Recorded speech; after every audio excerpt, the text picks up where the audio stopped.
Homelessness hostel, a very complex and needed element in today's society, specifically Bournemouth. As the triangle illustrates, survival, healing, and gaining independence is what homeless people need to start a new life. Through using temporary, multifunctioning, and motivational spaces, the design will use conceptual and practical solutions to achieve the fundamental principles of this project. How? Well, let's start by looking at concepts. Because we are talking about homelessness, I recognize that exploring what a home is could possibly influence my design. The concept of perspective is important because of creating a motivational space, feeling invited, inspired. This abstract image illustrates how I envisioned the building to flow just by looking at it.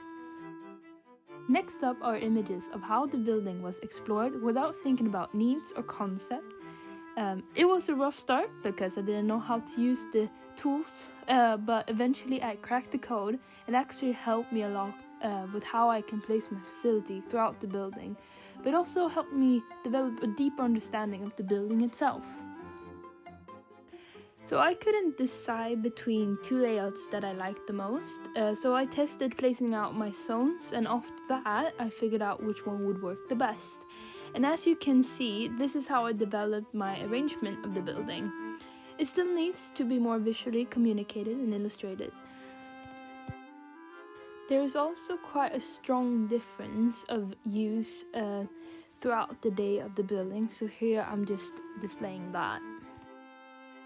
Moving forward to precedents, skeleton-like structures, such as Santiago Calatrava's work, inspires the design's temporary inputs while creating very harmonious and inviting forms.